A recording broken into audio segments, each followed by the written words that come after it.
Im heutigen Video schauen wir uns eine Meldung von EV Clinic bei Twitter und Facebook und verschiedenen sozialen Medien. Da ging es um bestimmte Tesla-Batterien und diesen Bericht kennt wahrscheinlich jeder Elektroautofahrer oder zumindest jeder Tesla-Fahrer, denn der wurde in allen gängigen Tesla-Foren auch geteilt. Und die Elektroautofahrer wurden natürlich darüber informiert in den gängigen, sehr freundlichen Elektroautomedien in Deutschland wie auch im Ausland. Wenn ihr das Video auf Englisch seht, entweder über die automatische Übersetzung oder auch mit Untertiteln, da gab es natürlich auch die Meldung auf Englisch und andere unterschiedliche Sprachen. Für alle, die EV Clinic noch nicht kennen, das ist eine Werkstatt, welche ursprünglich aus Kroatien, aus Zagreb ist und die sich auf Elektroautos spezialisiert hat. Die hatte damals angefangen mit Model S, Batteriereparatur, auch Motorenreparatur und dann kam das Problem mit dem MCU. Dann haben sie sich auch auf MCU-Probleme spezialisiert. Da wurde dieser eMMC-Chip gewechselt. Das heißt, ein 5-Dollar-Chip hat dazu geführt, dass Reparaturkosten von etwa 2500 Euro entstanden sind und EV Clinic haben natürlich die Marktlücke gesehen und auch diese Reparatur angeboten. Damals haben auch sehr viele Deutsche das Auto in Kroatien reparieren lassen. Und die haben mittlerweile eine Werkstatt in Berlin geöffnet und planen auch Erweiterungen in weiteren europäischen Städten, wie hier dieser Bericht von Smart Emotion von Moritz Leicht uns erzählt. Also das ist schon eine Werkstatt mit sehr guten Erfahrung mit Elektroautos und eine Spezialisierung auf Tesla, aber nicht nur. Gleichzeitig ein R&D-Department, wo sie auch versuchen, die Lebensdauer von verschiedenen Teilen, wie zum Beispiel Motoren oder Dichtungen von Batterien, zu verbessern und somit die Lebenserwartung von diesen Teilen zu erhöhen.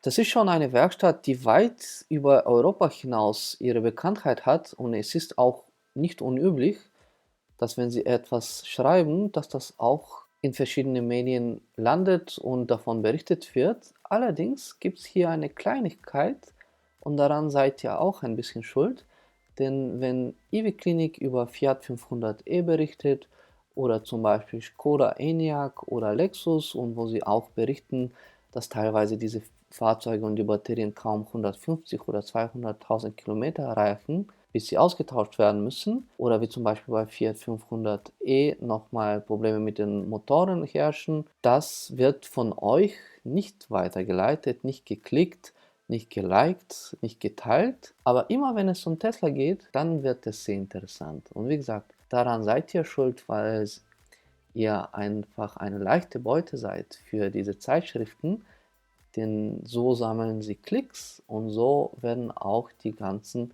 Berichte ihre Reichweiten erreichen. Und auch aus diesem Grund habt ihr wahrscheinlich auf diesem Video geklickt. Hier werdet ihr aber im Gegensatz zu diesen Medien wichtige Informationen erhalten, also auf jeden Fall bis zum Ende des Videos schauen, denn das ist wahrscheinlich das wichtigste Video, was ihr heute auf YouTube sehen werdet und wahrscheinlich auch in den nächsten Wochen und Monaten. Denn in diesem Video werde ich euch zeigen, wie ihr erfährt, welcher Batterietyp in eurem Fahrzeug installiert ist und ob das, was EV Clinic sagt, tatsächlich richtig ist, ob es vielleicht irgendwelche Nuancen gibt. Ich zeige euch, dass EV Clinic hier nicht die ganze Wahrheit gesagt hat und ihre Wahrheit oder ihre Daten ein bisschen geschont hat und das, was sie vielleicht vor etwa 5 Monaten geschrieben haben, schon ein bisschen anders heute darstellen. Aber worum es geht, zeige ich euch in diesem Video. Also auf jeden Fall bis zum Ende bleiben, einen Kommentar hinterlassen, ein Like für den Algorithmus. Jetzt geht's los. Ich muss vielleicht zuerst erklären, was in diesem Text überhaupt steht, denn viele verstehen nur Bahnhof, wie man auf Deutsch sagt. Anders gesagt, verstehen gar nichts und fragen Grok. Das war tatsächlich der meist benutzte Kommentar. Grok, erklär mir hier auf verschiedenen Sprachen, was das hier alles bedeutet. Und Grok oder AI oder was auch immer, um das jetzt zu benutzen, braucht ihr natürlich auch wissen, ob die Informationen, welche die KI euch liefert, auch richtig sind. KI-Nutzung 2025 ist nicht so einfach. Ihr müsst auch eure Informationen überprüfen und ihr dürft diese Informationen nicht eins zu eins übernehmen. Denn heutzutage sind die Antworten, die die KI-Maschinen geben, leider falsch. Ein sehr gutes Beispiel ist diese Antwort. Zum Beispiel steht hier, dass 22 für das Jahr steht. Das ist totaler Humbug. Ich habe auch Seriennummer gesehen, die 22 beinhalten und auch definitiv bei einem 21er Modell verbaut wurden. Also das ist erstmal falsch. Und im weiteren Verlauf sagt Grok auch was Falsches, dass Tesla September 2025 irgendwelche Batterien eingeführt hat, die auch das tägliche Laden auf 90% ermöglichen, was eigentlich genau das Gegenteil ist, weil Tesla die Ladeempfehlung auf 80% gesenkt hat. Und ich konnte tatsächlich reproduzieren, woher Grok diese Falschinformationen gesammelt hat. Das ist ein Bericht von Nota Tesla App seit September 2025, soweit so gut. Da ging es um ein YouTube-Video und in diesem YouTube-Video erzählt einer der Top-Engineers von Tesla, dass sie ein Patent eingeführt haben und dass sie irgendwann eine neue Zelltechnologie einführen werden.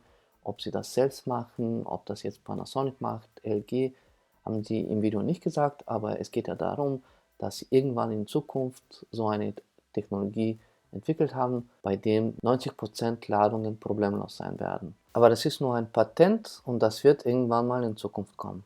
Wie ihr seht, könnt ihr euch 2025 noch nicht auf KI-generierte Antworten verlassen. Deswegen haben wir immer noch Menschen diesen Kanal, wo ich euch genau erklären werde, auch mit Insider-Infos und Informationen aus geheimen Unterlagen, die ich schon seit 2018-19 gesammelt habe, wie genau die Batterien bei Tesla funktionieren und was genau EV Clinic hier sagt und was sie genau verschweigen. Und was sagt EV Clinic? Kurz zusammengefasst, sie sagen, dass die Lebensdauer und die Lebenserwartung von diesen LG-Batterien, die sie genannt haben, kürzer ist als die Lebenserwartung von Panasonic-Batterien. Hier reden wir von NCM gegen NCA, das sind verschiedene Zellchemietypen. Das eine ist Lithium-Nickel-Mangan-Kobalt und das andere Lithium-Nickel-Kobalt-Aluminium, also die Zusammensetzung ist anders. Und wir haben auch einen unterschiedlichen Kobaltanteil. Allerdings, hier gibt es schon ein Problem. Und das erste Problem ist, dass es keine Panasonic-Batterien gibt und keine LG-Batterien gibt, sondern es gibt verschiedene Varianten von den verschiedenen Batterietypen. Mittlerweile, und das könnt ihr jetzt im Akku-Wiki vom TFF-Forum in Deutschland nachschlagen, werden dort die Batterien von Julian in sogenannten Akku-Wiki verfolgt. Und dort haben wir mittlerweile 3 verschiedene LG-Typen und etwa 4 verschiedene Panasonic-Typen. Das heißt, schon am Anfang haben wir ein Problem, dass EV Clinic hier nicht genau sagt, welche Batterietypen von welchem Jahr verwendet werden. Allerdings haben sie uns ein Bild gepostet, wo wir auch die Teilenummer, nicht die Seriennummer ist uninteressant, die Teilenummer sagt uns, welcher Batterietyp das ist. Und das ist tatsächlich eine Batterie, die ich auch in meinem Fahrzeug verbaut bekommen habe und mit der ich schon 4 Jahre und 110.000 Kilometer Erfahrung gesammelt habe. Ich habe gerade vor einer Woche noch ein sehr ausführliches Video gepostet, wo ich auch die Degradation von dieser Batterie gezeigt habe. Bei mir wird die Degradation schon von Anfang an gemessen. Es werden auch sehr viele Testfahrten von 100% auf 0% gefahren.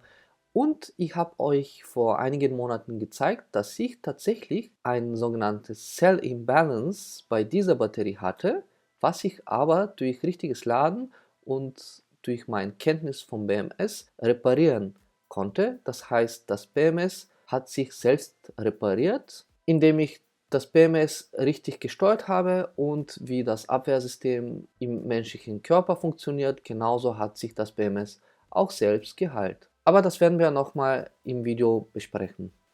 Hier ist also das erste Problem, dass EV Clinic uns keine Informationen gibt und generalisiert. Es gibt kein Panasonic und LG Batterien.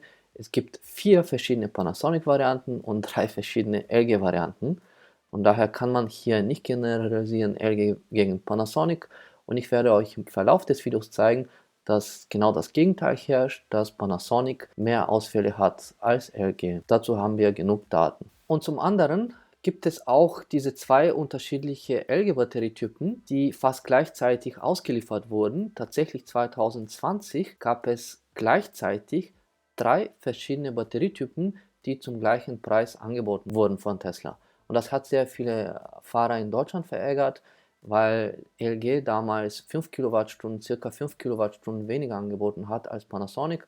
Da war auch die Ladeleistung ein bisschen schlechter und da haben auch sehr viele ihre Bestellungen storniert. Das war damals Q4 2020. Damals gab es die LG-Batterien gleichzeitig mit Panasonic-Batterien und Tesla hat sich dazu gezwungen, diese Panasonic-Batterien, die schönen Panasonic-Batterien damals, etwas langsamer laden zu lassen und gleichzeitig die Kapazität durch einen sogenannten Software-Lock zu begrenzen. Das wussten auch damals nicht so viele Fahrer. Das wurde von einigen im TFF-Forum gesehen, dass das so ist, weil man nicht die volle Kapazität aufladen konnte, was eigentlich möglich wäre. Das hat dazu geführt, dass Tesla in Q2 21 die Panasonic-Batterien, die sogenannten 3L-Batterien mit 280 Kilowattstunden, auch für den Long Range angeboten hat. Allerdings haben die sehr schnell das zurückgenommen und wieso und weshalb werde ich euch im Laufe des Videos zeigen, denn es gab schon damals Anzeichen, dass irgendwas mit diesen Batterien nicht stimmt.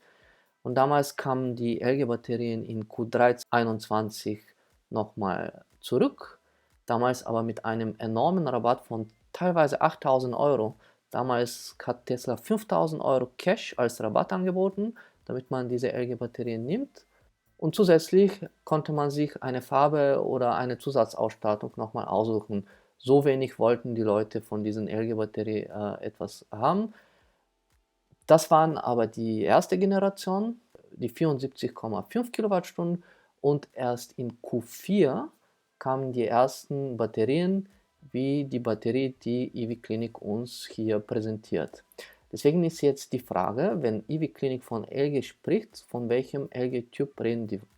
Das Hauptproblem hier ist, dass EV Clinic uns überhaupt keine Informationen zur Verfügung stellt, welche Batterien sie schon repariert haben oder versucht haben zu reparieren, welche Teilnummer, aus welchem Baujahr und überhaupt wie viel Stück, denn die Stückzahl ist natürlich auch wichtig, um zu verstehen, ob die Statistik überhaupt eine Relevanz hat. Denn wie gesagt, es gibt einen Riesenunterschied zwischen beiden Zellen, die 2020 Q4 und 21 Q3 und die schon seit Q4 21, 22 verbaut wurden. Meiner Meinung nach kann es nur sein, dass es entweder die erste Generation 21 sind oder die 2220 die alte Version von diesen Batterien ist, weil zum einen, damit die Batterien bei EV Clinic landen, müssen die außerhalb der Garantie sein. Ansonsten würde der Fahrer zu Tesla fahren und die Batterie auf Garantie ersetzen. Das heißt, die Batterien sind über 200.000 Kilometer und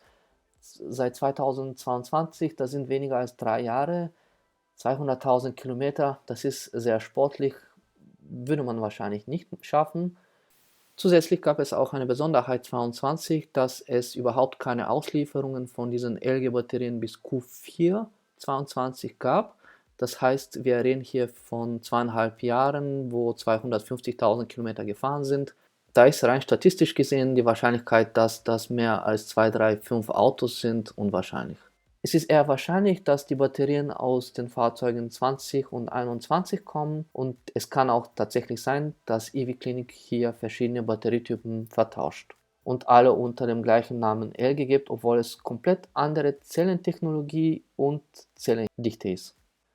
Und trotzdem müssen wir auch hier beachten, dass das Fahrzeuge sind mit etwa 250.000 Kilometer innerhalb von maximal 4 Jahre. Das sind 60.000 Kilometer pro Jahr. Das heißt, die Fahrzeuge wurden definitiv sehr oft schnell geladen und die Fahrzeuge wurden auch meiner Meinung nach, wahrscheinlich Taxifahrer, auch sehr oft auf 100% geladen. Denn das spielt tatsächlich eine Rolle. Auch wenn ihr irgendwo Berichte gehört habt oder gelesen habt, dass Schnellladen jetzt keine besondere Rolle spielt, doch, das spielt auch eine Rolle.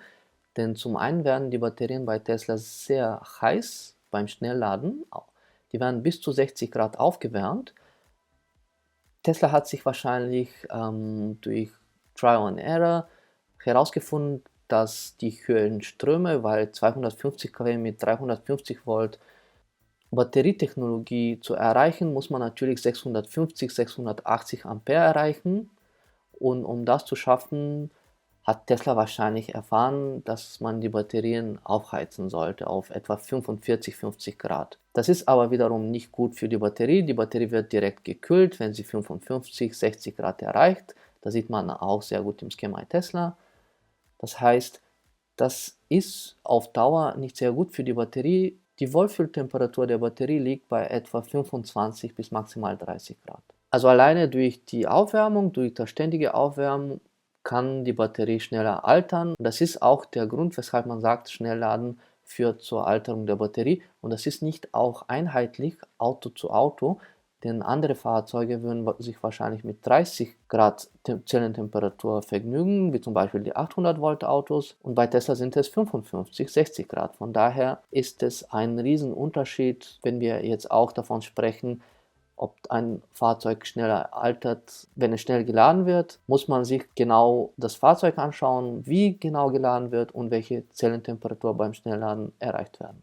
Das ist hier ein kleiner Exkurs und das ist genau das zweite Problem, was wir haben, denn EV Clinic hat überhaupt keine Angaben gemacht, wie hier die Batterie behandelt wurde, wie geladen wurde und bis wie viel Prozent in welchem Zeitfenster und so weiter und so fort. Bei welcher Außentemperatur auch die Batterie verwendet wurde, ob es vielleicht sehr kalt war oder zu warm war, in Spanien vielleicht oder vielleicht in Skandinavien, das sind so Sachen, die fehlen hier in diesem Bericht und genau das ist das zweite Problem mit diesem Bericht. Und jetzt kommen wir zum Hauptproblem des Berichts.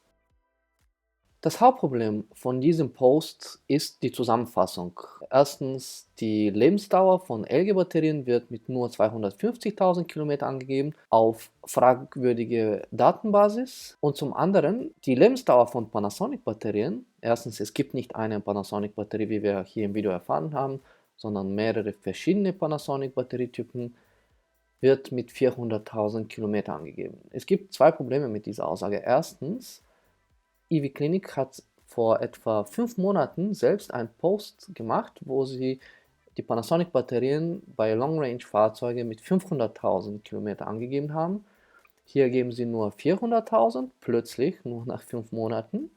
Und das zweite Problem ist, sie geben bei den Short-Range-Batterien nur 350.000 Kilometer Lebensdauer. Das begründen sie, weil die Batterie kleiner ist, man wird mehr Zyklen erreichen und so weiter und so fort. Das ist alles richtig, allerdings wird hier überhaupt nicht davon gesprochen, dass die Panasonic-Batterien, die alten und die neuen LG auch unterschiedliche Kapazitäten haben. Also wenn hier bei den SR die Ladezyklen eine Rolle spielen, wieso spielen sie keine Rolle zwischen LG und Panasonic, weil es unterschiedliche Kapazitäten gibt.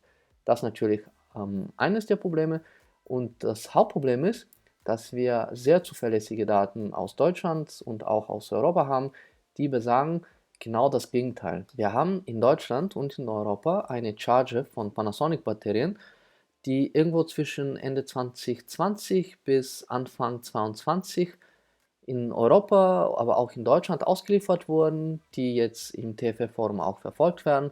Und da haben wir eine Ausfallrate von fast 100%. Also es ist dort fast ausgeschlossen, dass diese Batterien mehr als 150.000 Kilometer erreichen. Die meisten fallen schon nach etwa 30.000, 40.000 Kilometer aus und es kommt tatsächlich darauf an, wie das Fahrzeug geladen wird, denn wie EV Clinic hier in diesem Post richtig schreibt, der Fehler kommt zuerst mit der Fehlermeldung BMS A066, aber bei BMS A066 ist kein fataler Fehler, damit kann man noch weiterfahren. Dann kommt ein weiterer Fehler, der ist BMS A079, glaube ich 75 gibt es auch. Das ist quasi der fatale Fehler, der dann dazu führt, dass das Fahrzeug nicht mehr bewegt werden kann oder zumindest nicht mehr aufgeladen werden darf. Ich habe zu beide BMS-Fälle schon ein Video gemacht und ich hatte tatsächlich mit meiner LG-Batterie bei 70.000 Kilometer die Fehlermeldung BMS A066 gesehen und ich konnte durch richtiges Laden diesen Fehler sozusagen reparieren. Das BMS hat sich selbst repariert. Den BMS A066 sagt nichts weiter aus, als dass die Zelldifferenz von verschiedenen Zellen groß ist. Und genau das zeigt auch EV Clinic in diesem Post, dass das passiert ist bei dieser Batterie. Und aus diesem Grund hat der Fahrer wahrscheinlich die Batterie zur Reparatur geschickt. BMS A066 kann aber ein sogenannten False Positive sein. Das heißt, Es muss nicht unbedingt heißen, dass eine Zelle aus der Reihe tanzt, dass die Kapazität weniger wird, sondern es kann ja auch sein, dass einfach das BMS sich durch falsches Laden, falsches Fahren, vielleicht ein bisschen zu schnell gefahren bei niedrigeren SOC-Bereichen, das was ich auch gemacht habe damals, dann kann das BMS die Zellen nicht gleichzeitig entladen und wahrscheinlich später aufladen und da entsteht das sogenannte Cell Imbalance, was sich mit der Zeit auch verschlechtern kann, wenn man falsch lädt. Und das dauert einiger Zeit mit richtigem Laden, dann kann man das auch reparieren.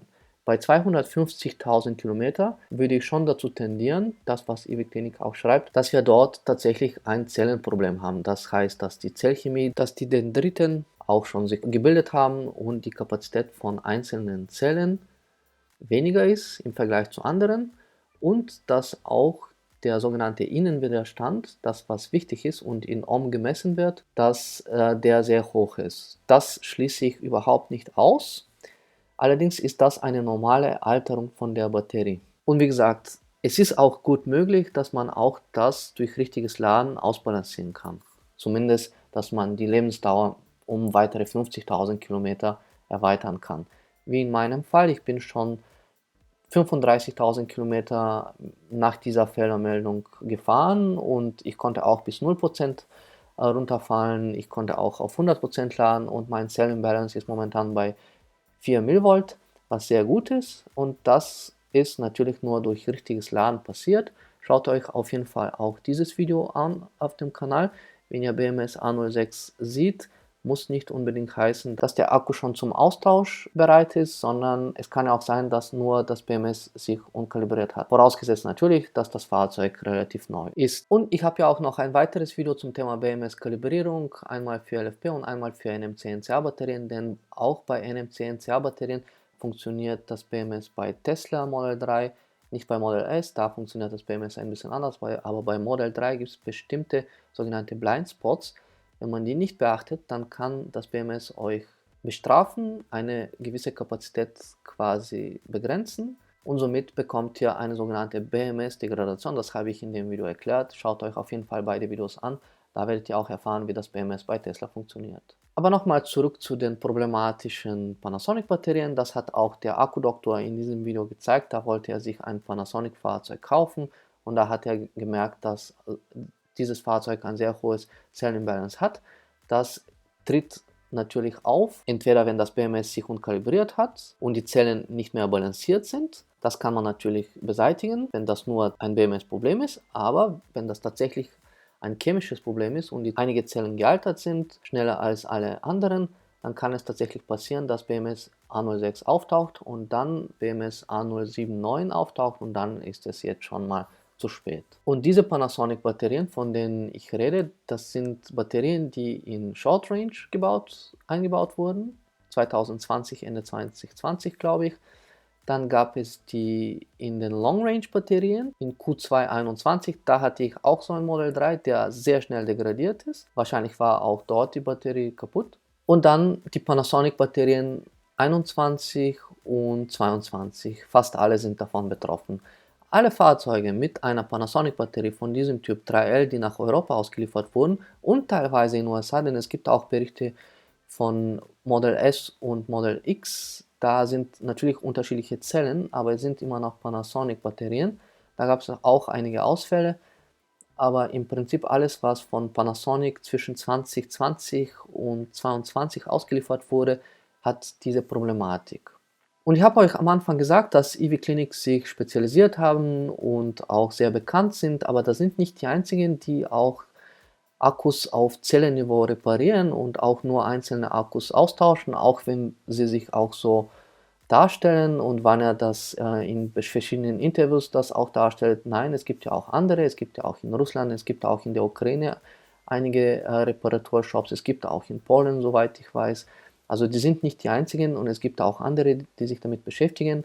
Und ich habe tatsächlich in einem TFF-Forum ein Video gesehen von einem Russen, der genau solche Batterien aus der Reihe 2020 SR und 21 Panasonic getestet hat. Und da hat er bei beiden Fahrzeugen gesehen, dass nach bestimmten Kilometerzahlen die Zellen schon korrosiert sind, das heißt Elektrolyt aus der Zelle austritt, das blaue auf dem Bild, und das deutet darauf hin, dass es ein Problem gibt schon bei der Zellenanfertigung. Und das hat tatsächlich Tesla, glaube ich, intern auch zugegeben, dass einige Panasonic-Batterien und Chargen ein Problem haben.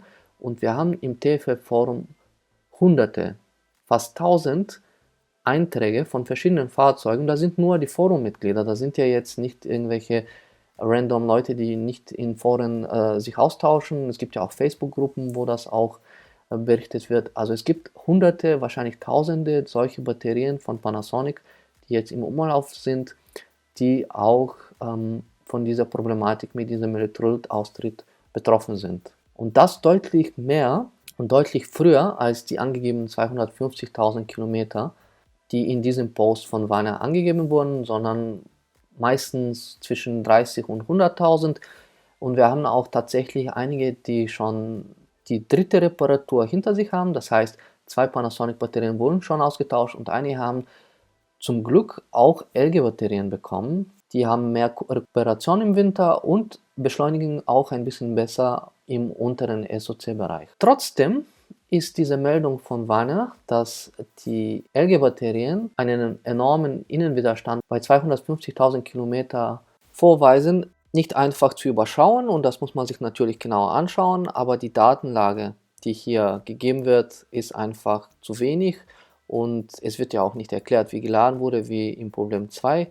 Deswegen ist dieser Post für mich einfach schwachsinnig. Und im Prinzip ist das ein klassisches Beispiel für Survivorship Bias. Wer die Begrifflichkeit nicht kennt, kann das ganz schnell nachschlagen, aber im Grunde genommen ist das ein logischer Fehler. Wenn man sich zum Beispiel ein Flugzeug anschaut, der von Maschinengewehr getroffen wurde, und dann schaut man sich die Flugzeuge, die zurückkamen, und dann sieht man, aha, okay, hier an dem Flügel gab es Treffer, die müssen wir nochmal ein bisschen sicherer machen, damit dort keine Löcher entstehen. Und dann vergisst man aber, dass es sehr viele Flugzeuge gibt, die überhaupt nicht angekommen sind. Und da ist vielleicht das Cockpit das Wichtigste, was man noch sicherer machen muss. Da man sich aber die Daten von den Flugzeugen, die nicht angekommen sind, nicht anschaut, dann nennt man das auch ein Survivorship Bias. Und genau das hier ist ein klassisches Beispiel. Kann man direkt im Duden noch als Beispiel hinzufügen, mit dem Twitter-Link alles verlinken, denn hier hat sich der liebe Wanner einfach 2, 3, 4, 5 Stück LG-Batterien angeschaut, die aber 250.000 Kilometer erreicht haben, was ja nicht wenig ist, und hat das mit Panasonic-Batterien verglichen, die angekommen sind nach 400.000 Kilometer, hat aber vergessen zu vergleichen mit den tausenden Panasonic-Batterien, die nicht mal 30.000 Kilometer erreicht haben. Und aus diesem Grund ist der Vergleich, den er hier zieht, einfach falsch. Und jetzt stellt sich die Frage, warum? Warum macht er das? Ich habe mir auch die Frage gestellt, denn normalerweise ist EV Clinic dafür bekannt, dass sie Tesla loben, und da fragte ich mich, was ist der Sinn von diesem Post? Und bei solchen Posts denke ich mir immer, follow the money, denn es gibt immer jemand, der entweder für Tesla ist oder gegen Tesla gewettet hat. Entweder sind das Aktien, entweder ist das ein Unternehmen, was dahinter steckt, wie zum Beispiel ein Automobilhersteller oder Zulieferer. Oder vielleicht jemand arbeitet als Mechaniker und will keine Elektrofahrzeuge haben und so weiter und so fort. Es gibt immer ein Interesse, wenn es um Tesla Post geht. Und auch in diesem Fall gibt es natürlich die Interesse, weil sie anscheinend hier kein gutes Geschäft mit der Reparatur machen. Und das hat ihn wahrscheinlich frustriert, und das hat er auch zum Ausdruck gebracht. Also aus meiner Sicht war das zum einen Frust, und zum anderen war es auch die Menschlichkeit, denn leider, leider, leider muss ich euch enttäuschen, so wie der Vanya von EV Clinic auch antwortet bei manchen Geschichten, zeigt sich, dass er so ein bisschen narzisstische Neigungen hat, und der liebt es, wenn ihn Leute loben, dann antwortet er sehr gerne, aber wenn Kritik da ist, dann antwortet er so wie hier oder antwortet gar nicht. Wie zum Beispiel ich habe ihm auch einige Fragen gestellt, da hat er sich überhaupt nicht gemeldet. Also wo er merkt, dass er falsch liegt, dann beantwortet er die Fragen nicht, und wo er die Möglichkeit hat, ein bisschen sozusagen zu glänzen, dann nutzt er die Möglichkeit. Und das ist ein klassisches Beispiel von einer Person, die überhaupt kein Kritikbewusstsein hat und auch von sich besessen ist und auch kein Interesse hat an der Wahrheit. Und das ist genau das Problem an solchen Geschichten, denn Ivy Klinik hat zum Teil auch sehr große Reichweite. Sehr viele Leute lesen, was sie auch sagen, und das, was sie jetzt hier gesagt haben, ist kategorisch falsch. Das kann man auf jeden Fall definitiv sagen. Es gibt keine statistische Signifikanz von ihren Daten. 4 oder 5 Batterien, die sie getestet haben, denn mehr können es einfach aus statistischen Gründen nicht gewesen sein. Innerhalb von 4 Jahren von, sagen wir mal, 1000 Fahrzeuge, wie viel sind schon 250.000 Kilometer, also 80, 60.000 Kilometer pro Jahr, das sind die wenigsten Fahrzeuge. Aus diesem Grund würde ich mich freuen, wenn EV Clinics sich der Kritik stellt und das ein bisschen revidiert, auch natürlich im Hintergrund behält, dass Panasonic sehr viele kaputte Batterien nach Europa ausgeliefert hat und momentan Panasonic in USA auch einige Probleme hat, wie wir auch mit diesem Recall gesehen haben. Also aus diesem Grund würde ich mir wünschen, ein bisschen mehr Kritikbewusstsein und ein bisschen mehr Ehrlichkeit. Und ja, ihr macht auch gute Arbeit, aber es gibt auch andere Mütter mit schönen Söhnen und die machen auch sehr gute Arbeit und die reparieren auch die Batterien, wie zum Beispiel diese Reparaturshops in Russland und in der Ukraine. Und hier ist ein Idiom, eine Redewendung aus dem serbokroatischen Raum. Meiner, falls er das Video sieht, der wird das verstehen. Runter mit dem Selbstlob. Ich werde das jetzt nicht übersetzen, weil das ein bisschen rassistisch ist, aber das ist quasi aus dem Gebiet ein Idiom, der auch sehr oft verwendet wird, wenn jemand sich zu sehr und zu oft selbst lobt. In diesem Sinne, schreibt gerne einen Kommentar, was ihr davon hält, ein Like nicht vergessen und ein Abo, und bis zum nächsten Mal.